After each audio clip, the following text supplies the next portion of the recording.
안녕하세요. 이번 글에서는 예고한 대로 천안에서 계획관리와 자연녹지에 공장을 지으면 비용 차이가 얼마나 나는지 예를 들어 설명드리겠습니다. 두 부지 각각 1000평 기준으로 하고 기본 부지 정리 등의 토목공사는 완료된 것으로 간주하였으며 부지 매입 비용의 경우 계획관리는 평당 150만 원, 자연녹지는 그보다 조금 저렴한 130만 원으로 가정하였습니다. 물론 지역에 따라 편차는 있지만 일반론적인 상황으로 보아주시면 될 듯합니다. 공사비는 허가를 받아서 지어야 하는 공장 본동은 부대 토목을 포함하여 평당 400만 원으로 책정하고 허가가 불필요하고 신고만으로 가능한 가설창고의 건축비는 평당 330만 원을 가정하여 작성하였습니다. 앞단락 두 번째까지는 개념 정립에 관한 글이고요. 바쁘신 대표님들은 세 번째 항목부터 보시면 될 듯합니다. 자, 시작합니다. 첫 번째, 계획관리지역과 자연녹지지역의 건폐율과 용적률은 다음과 같습니다. 계획관리지역 건폐율은 보통 최대 40% 이하이고 용적률은 지자체별 차이는 있지만 천안은 100% 정도라고 보시면 될 듯합니다. 공장 허가 여부는 앞선 영상에서 소개한 바와 같이 가능하지만 대규모 공장이 아닌 소규모 공장이 주로 허가됩니다.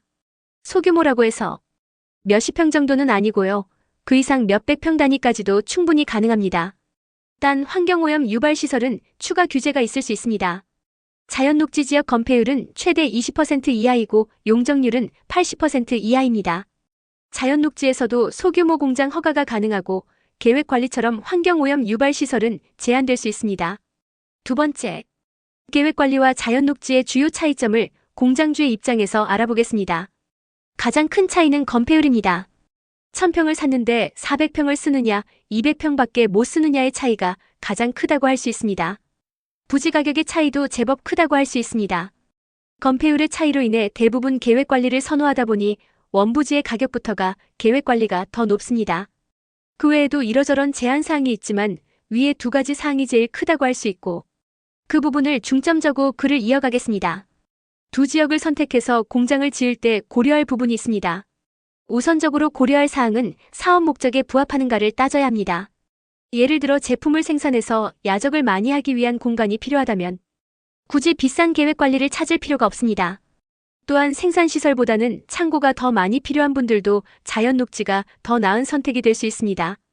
그래도 자연녹지는 싫고 향후 가치를 고려하여 계획관리가 좋다는 분들은 제 영상 중 관련 컨텐츠가 있으니 수익구조를 다변화할 수 있는 방법을 참고하시기 바랍니다.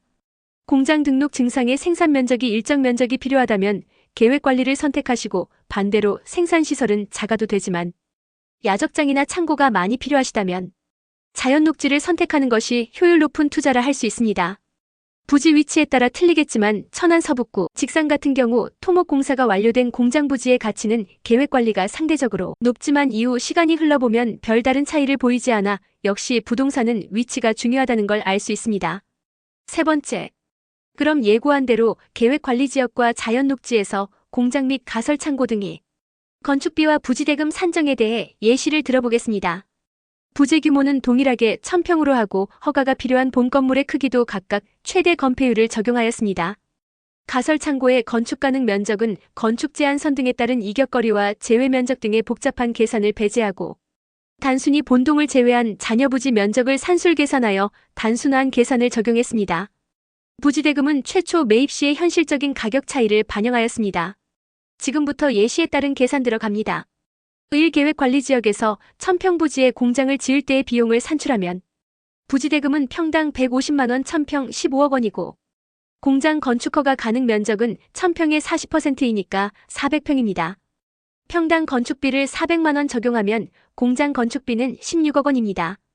가설창고의 건축 가능 면적은 비현실적이지만 계산의 편의를 위해 산술적인 잔여부지 면적인 600평으로 하고 평당 건축비는 경량철 골조의 부대 토목은 본동에서 반영이 끝났으니까 평당 330만 원을 적용하면 총 가설창고 건축비가 600평에 330만 원을 곱하면 19억 8천만 원이 나옵니다.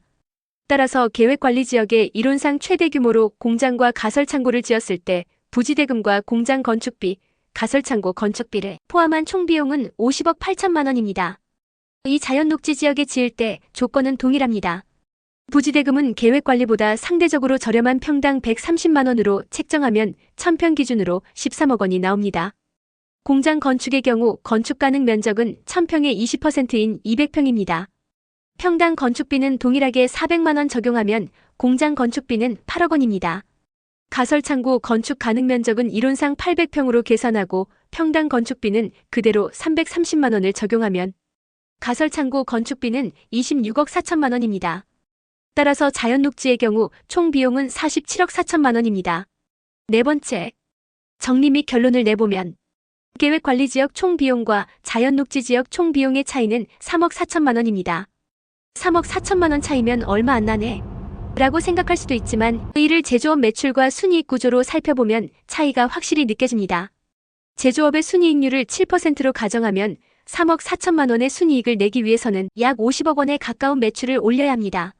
어려운 제조업 상황에서 순이익 3억대를 넘기려면 얼마나 피나는 원가 절감을 위해 뛰어야 하는지, 또한 대표님들과 직원들이 얼마나 많은 노력을 해야 하는지 자주 찾아뵙는 대표님을 통해서 익히 봐왔습니다.